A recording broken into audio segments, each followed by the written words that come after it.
Ito ang buhay ng squatter! Squatter! Naki-squatter! Ang buhay ng squatter! Naki-squatter!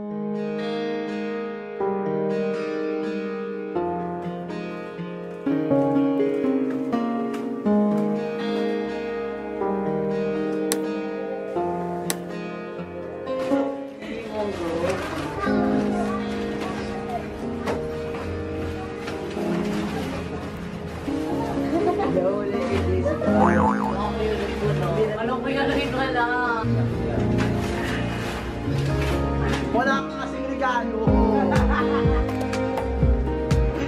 Meron tayong regalo, okay? Ilabas na, buhati na John, buhati na. Parang dito, Ariel at Lindsay, buhati na yan.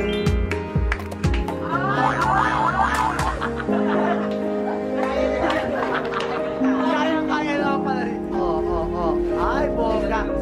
Ayan, dahil ang palakpakan lang.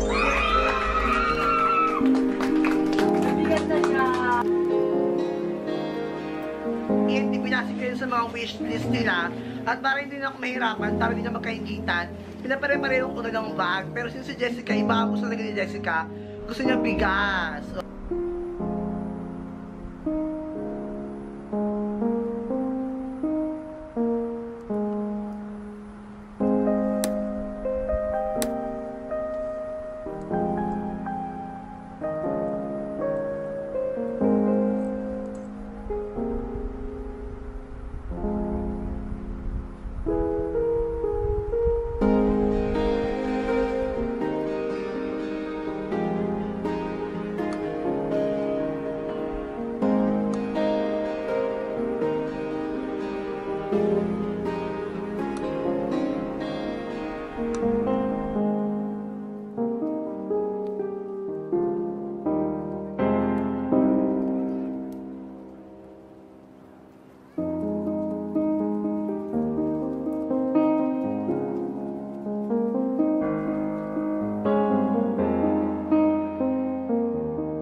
Sobrang laking nabago ni Kuya Lloyd sa amin.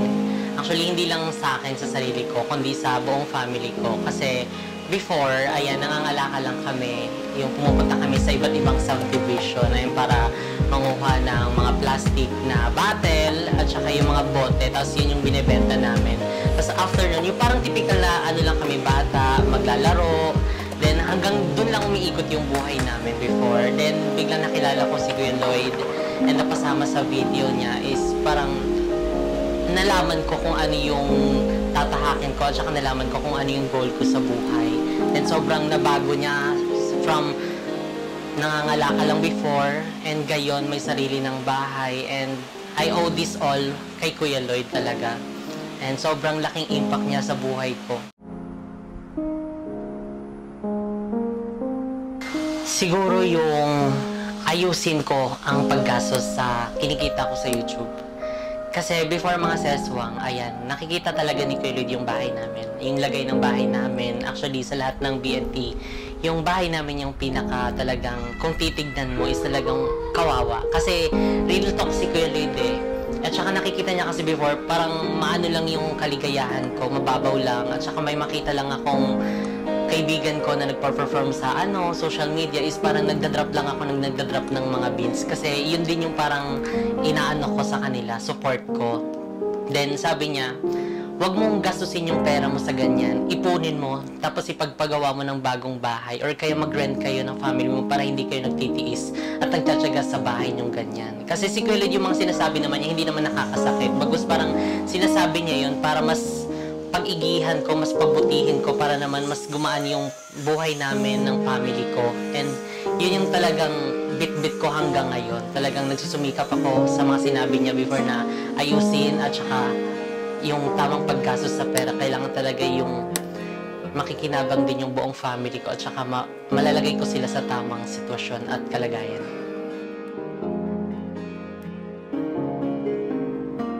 Paboritong bonding, actually yung araw-araw naming shooting.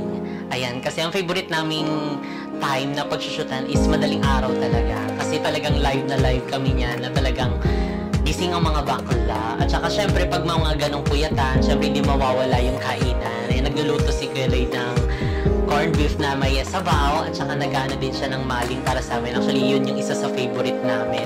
Kapag after namin mag-shoot is yung kumain na sabay-sabay, nagkukulitan, nagtatawanan at nagkaasaran. Paano na-encourage? Siguro yung first time kong umarte kasi before, naglalaro lang kami sa labas ng bahay niya. Then, after tinawag niya kami, tapos pinag-arte niya kami, pinagsuot kami ng dress, tapos ginanong-ganon yung buhok ko. Yung video na yun yung parang ganapan ng heartbreak ata. Yun yung parang, yung naligo ako sa CR, yung ganon. Talagang hindi ko yun makakalimutan. Kasi dun talaga nag-umpisa na encourage ako ni Kuya Lloyd. Kumbaga parang nangyayari yun kasi may dahilan, di ba? Yung paglalaro ko sa tapat ng bahay, tinawag ako ni Kuya. Then after namin mag-shoot na yon, talagang natuwa si Kuya Lloyd. Talagang inano niya kami, pinuri niya kami sa ganong arte lang. Talagang ang sarap kasi first time namin yon. Tapos sabi ni Kuya, what if na gawan ko kayo ng group? Tapos biglang, yung paglabas niya ng video na yung marami ding natuwa. Tapos yun nga, pagka-chat sa amin ni Kuya na papuntahin kami sa bahay nila, then ginawa na kami ng group. And sobrang saya namin nun. Then doon na nag-umpisa yung YouTube namin. Nag-start kami 2018 and sobrang laking impact ni Kuya Lloyd. Ayan yung ginagawa namin content ngayon is dapat quality content. Ayan, sabi niya kasi before is don't settle for less. So, kailangan sa lahat ng ginagawa nyo or namin is kailangan binibigay namin yung best namin, yung 101% best namin para in case na mag-feel kami, at least wala kaming pagsisisiyan dun kasi ginawa namin yung pinaka-best namin. And isa pa dyan, yung hindi ko talaga makakalimutan na sinasabi niya na ay tumulong sa kapwa, maliit man o malaki, basta tumulong ka, bongga na. Hindi ako makapaniwala, sobrang biglaan hanggang ngayon sobrang hindi ko pa tanggap na parang wala na siya at hindi ko feel na wala talaga siya.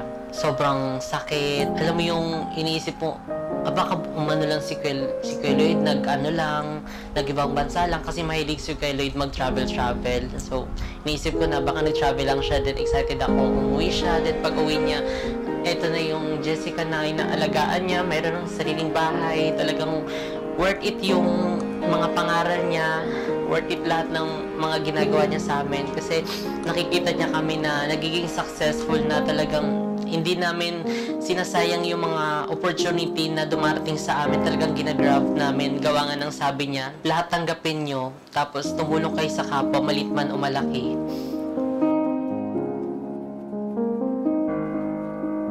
Siguro yung pagkasabi niya sa akin na ayusin ko yung paggastos sa sinesweldo sa YouTube. Kasi kung hindi niya sinabi yon, siguro walang gantong bahay. Siguro wala akong goal in life na gusto ko magkabahay ganto. Kasi dati sinasabi ko lang pangarap pag nagtatanong yung typical na friend, ano yung pangarap po? Pangarap ko lang magkabahay, ganyan para sa family, yung parang tagos sa tenga lang. Pero yung pagkasabi ni Kuya Lloyd sa akin before na ayusin mo kasi nakakaawa ka. Tignan mo yung bahay mo. Okay ba sa'yo na kumikita ka sa YouTube tapos nakikita mo yung pamilya mo nakatira dyan? Tapos ikaw gumagastos ka lang ng gumagastos sa kung ano-ano. Sobrang yun yung talagang nag-ano sa akin, eye-opener na tama nga yung sinasabi ni Kuya Lloyd na ayusin ko yung paggastos lalo't ganyan yung sitwasyon ng magulang ko, yung family ko. Then talagang inano ko siya, kinip ko siya at yun yung tinatak ko sa isip ko na pagbutihin at saka ayusin na yung paggastos sa pera para merong may pundar para sa family.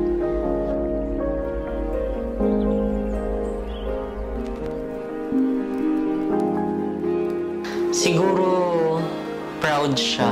Ayan, kasi lahat ng sinabi niya sa akin before na dun pa lang sa tamang paggastos ng pera, maisave yung family, mailipat sa tamang lipatan, is nai-apply ko sa sarili ko at sa family ko.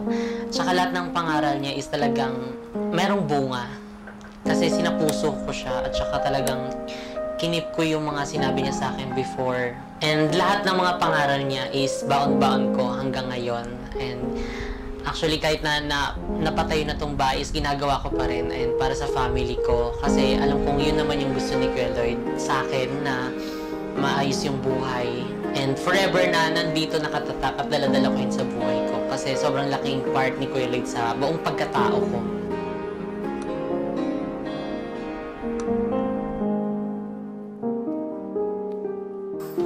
Siguro yung color pink.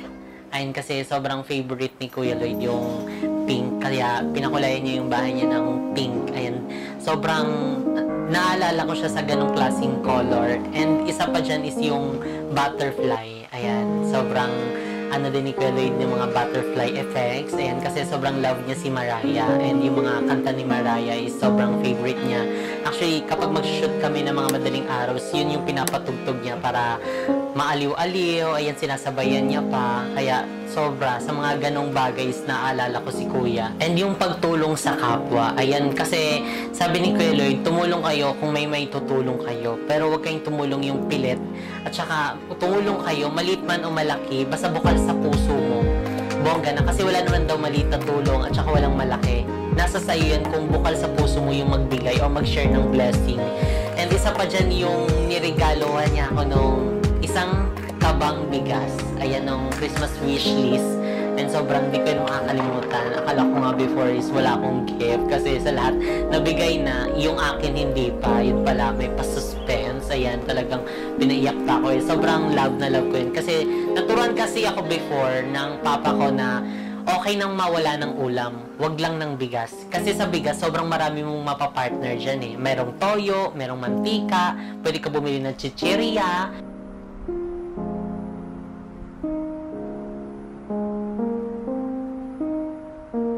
Madami akong gustong sabihin kay Kuya. Ayan, isa na dyan, unang-una sa lahat is salamat Kuya sa lahat. Ayan, sa mga binigay mo at sa mga nagawa mo sa amin.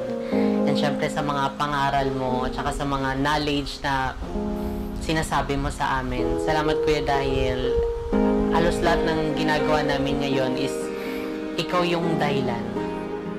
And sobrang laking bago, sobrang laking impact mo sa aming buhay. Sobrang nabago mo yung buhay namin before na simple lang na nangangalakal, gumagala. Binigyan mo ng direction yung buhay namin. And sobrang thank you talaga Kuya. And I love you so much. Gusto ko rin siya talagang i-hug. Sobra, kaso wala na siya. Pero sobrang thankful ako kay Kuya and grateful dahil sobrang nakilala ko siya. And Kuya, eto na. Ayan, nagkaroon na kami ng bahay. Ayan, isa to sa mga gusto mong mangyari sa amin na magkaroon ng bahay. Ayan, para sa family. And it's time na parang ipagpatuloy din yung pag-aaral. Kasi isa yan sa talagang tinuro mo sa ayan. And pangako namin Kuya, ayan yung mga pangako mo is hindi namin kakalimutan. Lahat ng pangaral mo, lahat ng tinuro mo sa amin is talagang ikikip namin yan. Talagang hindi namin ikakalimutan dahil sobrang laking part mo po sa buhay namin. Thank you Kuya. Ayan, salamat dahil kundi din dahil sa'yo Kuya, ayan, hindi ko makikilala ang The One. Diba? Gusto mo yun, naipasok ko yun. Ayan, dahil isa din siya sa naging inspirasyon ayan, para magpursige pa ako sa buhay, which is yung aking boyfriend na talaga namang gwapo. Ayan, kasing gwapo ni James Ray. And Kuya, sana proud ka. Ayan, dahil sa lahat ng mga achievement namin. Ayan, kasi sa lahat naman ng achievement namin, ayan, masaya ka. And salamat din dahil sa lahat ng yon is ikaw yung talagang ano namin, isa sa inspirasyon para magawa yon. Dahil sa iyo Kuya, unti-unti na namin napufulfill ang mga goal namin sa buhay. And isa-isa na rin kami nagkakaroon ng bahay. Ayan, ang mga bayot. Ayan, alam ko Kuya na sobrang happy ka sa mga nangyayari ngayon. Ayan, maraming salamat Kuya. Happy birthday, Jessica! Sana ipapatuloy mo pa ang growth sa iyong sarili dahil nagiging malinis ka na ngayon. Medyo nagiging fresh ka na. Mag-focus lang sa career at sa sariling growth. Ayan. Thank you, Kuya. I love you so much.